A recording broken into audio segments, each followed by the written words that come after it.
I'm still annoyed The Big Bang Theory wasted a sitcom reunion 16 years in the making.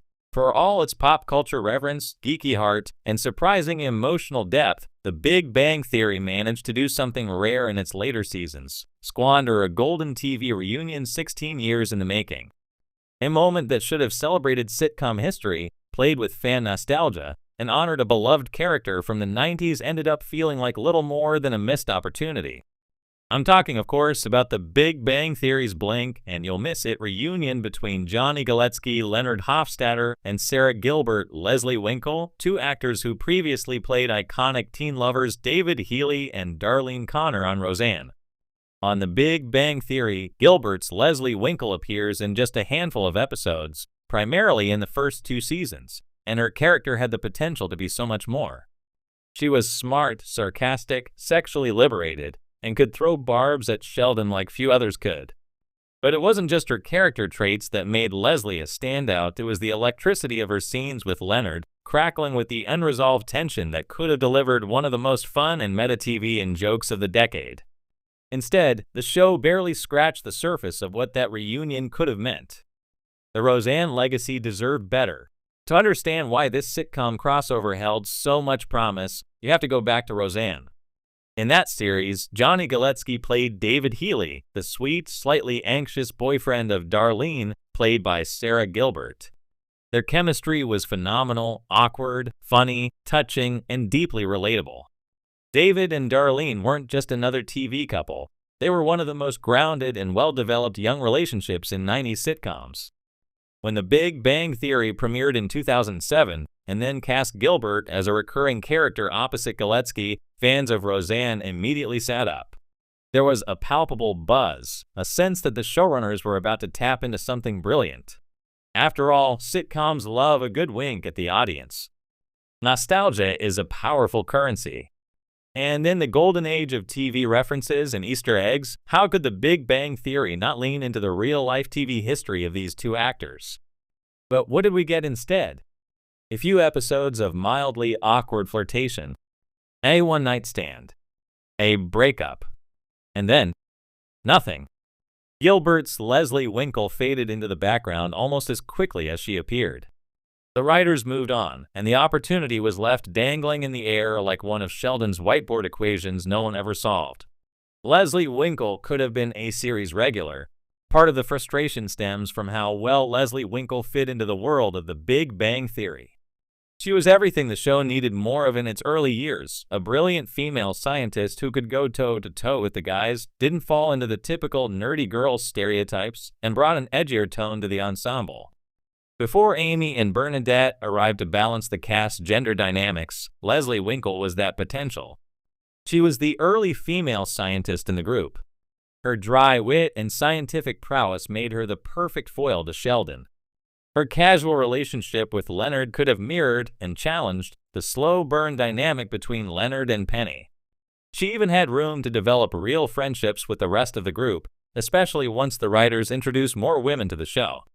Instead, she was treated as a disposable side character. And what makes it worse? Gilbert was more than willing to stick around. But with creative decisions shifting the show's direction toward building up Penny and Leonard's romance, Leslie was gradually phased out. From a meta TV standpoint, this was baffling. Sarah Gilbert is sitcom royalty. Giving her a proper arc wasn't just a nice gesture, it would have enriched the show's DNA. The missed meta moment fans wanted. The greatest frustration, however, is just how easily The Big Bang Theory could have crafted a few iconic self-aware scenes that nodded to Roseanne fans. We're not talking about breaking the fourth wall or going full parody. It could have been as simple as a moment where Leonard and Leslie are alone, reminiscing about their past, maybe something oddly familiar about each other. Maybe a line like, "I feel like we used to be different people back in the 90s," or "You remind me of someone I dated for a long time and probably should have married." It wouldn't have taken much. The show was already loaded with pop culture references and in-jokes. Sitcoms have a rich tradition of acknowledging actors' past roles in clever, subtle ways. Friends did it when they cast Bruce Willis after his guest stint on the one where Ross meets Elizabeth's dad, playing off his movie star persona. Scrubs famously cast Brendan Fraser as a brotherly figure for Dr. Cox, an emotional gut punch because of how George of the Jungle fans saw him. How I Met Your Mother was full of Buffy references when Allison Hannigan shared scenes with former co-stars. But The Big Bang Theory, a show with all the tools and awareness to do the same, opted not to. That silence became deafening. The reunion we eventually got, too little, too late. To be fair, Sarah Gilbert and Johnny Galecki did share screen time on The Connors, the Roseanne spin-off that premiered years after The Big Bang Theory began to wind down. There, the magic of David and Darlene rekindled. Their chemistry was still strong, their scenes crackled with history and unresolved love, and fans were reminded why these two actors worked so well together in the first place.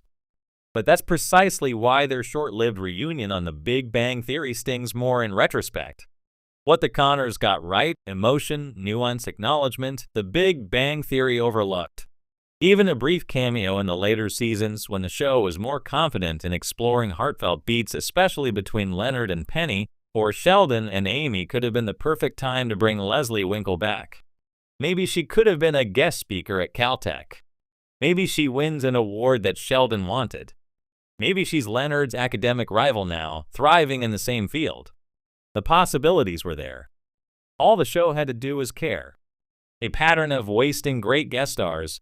Unfortunately, Leslie Winkle's treatment wasn't an isolated case. The Big Bang Theory had a habit of underusing its best guest stars and side characters. Think of Will Wheaton, who could have been even more of a geek world ambassador. Or Kripke, who hovered between comic relief and nuisance. Even Stewart, who was criminally underexplored until the final seasons. But with Gilbert, it wasn't just a matter of talent. It was legacy. Sitcom lineage. Fan service that could have gone beyond the superficial. This wasn't just another guest star, it was the chance to reunite two of TV's most iconic 90s actors and reimagine their dynamic for a new generation of fans. What could have been? So here's what could have happened. Leslie Winkle returns in season 6 or 7 as a visiting professor. She rekindles a sarcastic but meaningful connection with Leonard.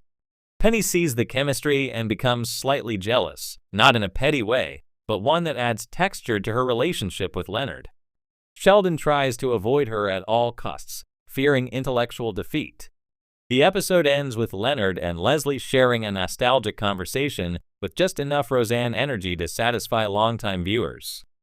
That's it. No need for a multi-episode arc or sweeping storyline. Just a single episode that paid tribute to history, gave fans closure, and reminded everyone why these actors mattered. Final thoughts. The Big Bang Theory did so much right in its 12-season run. It brought geek culture to the mainstream, gave us memorable characters, and managed to evolve over time without losing its voice. But one thing it failed to